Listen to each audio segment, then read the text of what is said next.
Merci d'être avec nous pour On refait les essais avec nos professionnels chevronnés que je vous présente. Sans plus attendre, Camille Pinel-Express, bonjour. Bonjour. Mélina Priam, l'Autojournal, bonjour. Bonjour. Jean-Christophe Lefebvre, Flottes Automobiles. Bonjour. Bonjour à vous. Stanislas Laroumet, Automoto. Bonjour. Et Pierre de Villeneuve, Europe 1. Bonjour Pierre. Bonjour. Vous gardez la parole. Nous parlons de la citadine de Hyundai, la petite i20, concurrent des Clio 208, Fiesta, etc. Oui, nouvelle version faceliftée de cette i20 qui essaye de se trouver une place en France. Franchement, qui va acheter une Hyundai i20 alors qu'on a des très belles C3 Aircross, des Capture et des Clio, voilà. Alors Hyundai, c'est assez paradoxal parce que souvent on dit que c'est le constructeur de l'avenir. Il vient de présenter une voiture qui fonctionne à l'hydrogène. C'est une marque qui fait tout elle-même, c'est-à-dire on ne va pas acheter des choses chez Bosch, chez Valeo, chez les uns, chez les autres. La techno, tout est fait en Corée. Et d'ailleurs, certains commencent à s'en inspirer, qui auraient dit ça à la fin des années 90, où je vous rappelle que les Hyundai étaient des voitures quasiment jetables.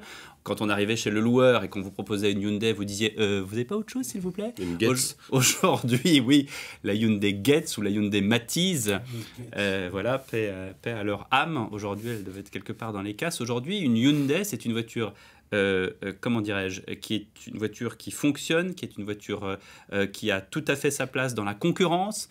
Le Tucson, par exemple, qui est le 4x4 moyenne gamme, est vraiment très très bien vendu et c'est une voiture vraiment très agréable. Quand moi je l'ai essayé pour la première fois, certains de mes amis qui roulent en voiture allemande disaient on dirait une voiture allemande. Le problème de cette i20 qui est fort agréable que j'ai essayé, il y a évidemment le moteur 3 cylindres maintenant sur ces petites bestioles, est plus agréable que sur certains modèles de 3 cylindres, même du groupe Volkswagen qui mouline et on attend que ça accélère. Celle-là, on arrive quand même à avoir une boîte bien attégée, ce qui fait qu'on avance malgré ces moteurs 3 cylindres qu'on a du mal encore à accepter, enfin en tout cas pour les anciens à l'âge canonique comme moi.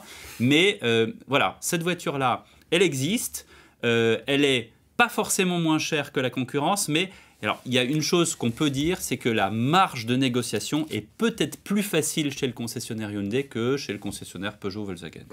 Alors, je rebondis sur ce que disait Pierre, il a tout à fait raison, mais donc, quel est l'intérêt, en fait, d'acheter une Hyundai par rapport à une Renault Clio, une Ford Fiesta, une Volkswagen Polo, une Peugeot 208 en Europe, alors qu'elles sont... Non, mais la négociation peut être en effet valable chez un concessionnaire et il y a une garantie de 5 ans.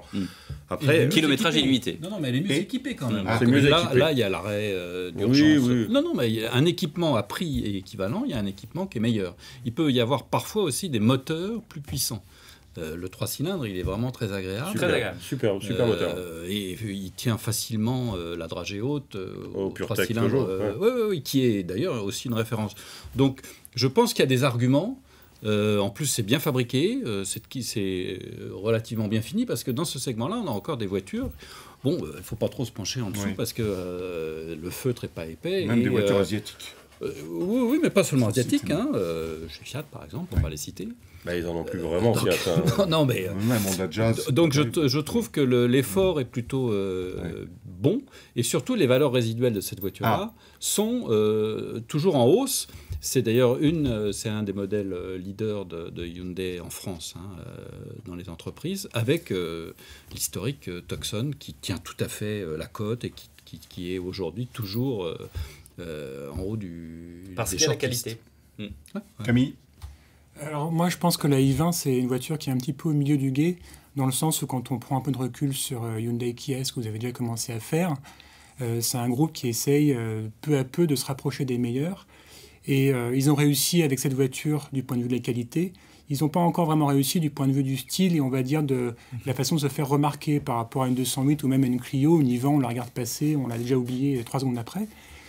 Mais je pense que ça bouge très vite chez ce groupe-là et la prochaine sera sans doute beaucoup plus intéressante à regarder, puisque quand on regarde les derniers produits Kia Hyundai, ça devient vraiment étonnant. Mélina, vous êtes d'accord? Oui, je suis tout à fait d'accord. Je crois que l'essentiel a été dit. Le problème que Hyundai peut avoir en France, c'est que, notamment sur les citadines, les constructeurs français dominent le marché. Voilà, c'est Citroën, Peugeot, Renault, Clio 208 C3. Et c'est d'arriver à se faire une place. Mais après, c'est une voiture qui a des qualités, qui notamment est très bien équipée. Le groupe coréen s'est vraiment mis à jour de tout ce qui est aide à la conduite. Pour une petite citadine, elle a des équipements de sécurité et d'assistance à la conduite que l'on retrouve généralement sur les voitures plus importantes, plus chères, plus tout ce qu'on veut.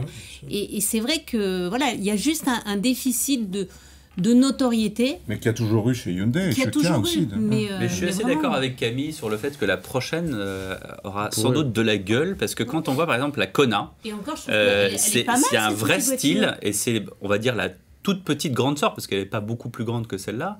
Ce petit SUV Kona commence vraiment à avoir la cote. En France, on commence à en voir, notamment maintenant avec la version électrique, qui, je peux le signaler, c'est quand même une des voitures électriques sur le marché français, qui est une des plus agréables, une voiture avec laquelle on peut rouler sans recharger. Voilà. Et ça, c'est totalement dément. Comme le Kia e-Niro, c'est exactement, qui est le cousin germain. C'est très bien. Je vous entends toujours complimenter les Kia comme les Hyundai d'ailleurs, mais il y a toujours ce problème d'image, de notoriété, non ? Oui, mais qui est quand même en train, ça viendra, et je dirais ça vient, c'est en train de changer quand même. Vous savez, Volkswagen, ils ont mis 20 ans à faire Audi, hein, donc voilà, eux, moi, ce qui me fascine, c'est la réussite de ce groupe à l'international, en tout cas, et notamment aux États-Unis, où Kia cartonne, et la techno, Pierre le disait, la techno qu'ils ont et qu'ils font eux-mêmes. Tous les boîtes double embrayage sont faites par le groupe, les boîtes automatiques, les moteurs essence, diesel, les batteries. L'acier est coréen aussi, je crois. Hein. L'acier est acheté en Corée. Tout est coréen. Hyundai est l'équivalent des plus grandes aciéries. Et puis on peut aussi parler de la fiabilité, qui est généralement assez bonne sur cette marque. Qui est vraiment ressentie par les clients. Voilà, donc ça, plus la garantie 5 ans, c'est des gros arguments pour la clientèle quand même. Voilà, longue vie à cette petite citadine Hyundai i20. Merci à tous.